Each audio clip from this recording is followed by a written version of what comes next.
Because if you come here and apply for a permit to do one thing, and then you end up doing another, surely you are breaking the law, and you do not expect that we would be smiling with you and persuading you around just because we want to be members of a respectable community of nations. Let us respect our country.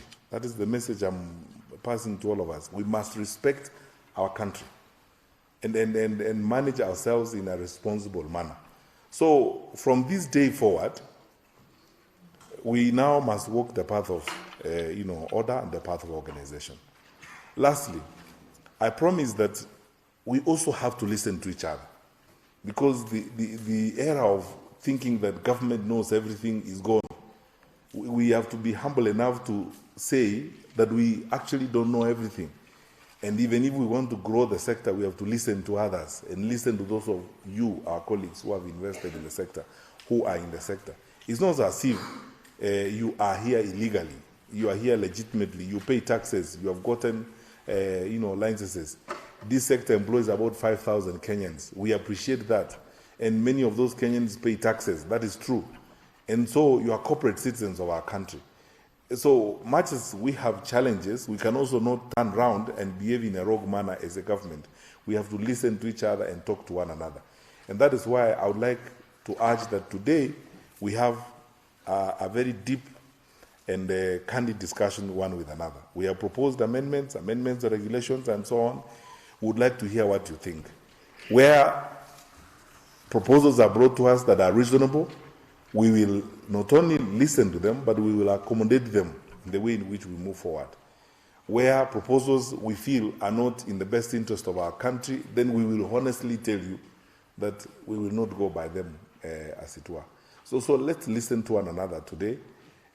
We are happy to get your comments. I have to report to this audience that I met with the Media Owners Association, with my colleague, the PS, and they made what I thought were fairly reasonable proposals to us about distinctions we need to do and how we need to structure the business and the regulations, as it were, so that we can look at price promotions, gaming, and so on, and segment them.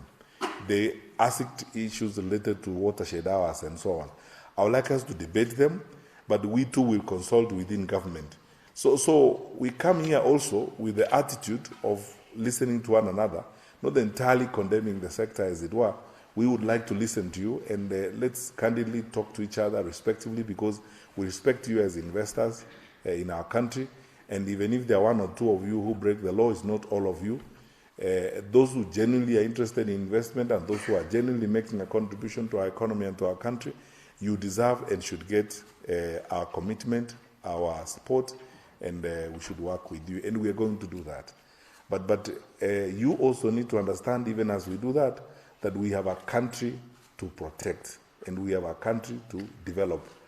And our country cannot be, some strange marketplace where you operate without rules, where you do what you please, where you are willing to make money, go and pay for football clubs in Europe, but you don't have money to pay taxes in Kenya. And when people ask you to pay taxes, you rush to court, you get an order, and say, argue about how you think you have been treated unfairly and so on and so forth. So it becomes an endless cat and mouse. For us, I need to tell you that cat and mouse game is not going to happen again. It's over. And my colleagues from the security agencies are sufficiently briefed. And from 1st of July, we expect that we would have genuine licenses in the sector. And all structures of government will be involved in this process. We will not do this alone. I would like to consult my colleagues at the NSAC. I would like to consult my colleagues in other structures of government before we finally do what we have to do. We have to do clean stuff. The business of what we have been doing, we will not go on with it anymore, where, as I told you, look at what the figures show, as it were. We have to be mindful of our society also. I don't think any one of us is happy about some of these statistics, and as we can't pretend about it. The repercussions of what we are doing are such that we cannot live with them in this manner. So we have to go about this.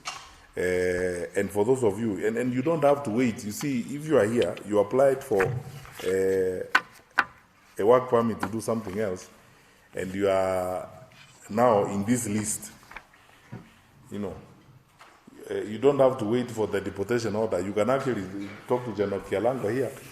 He facilitates you otherwise. But otherwise, you know very well, I have no problem signing Muteshi. I would like to sign all those deportation orders today so that those who are affected leave the country tonight.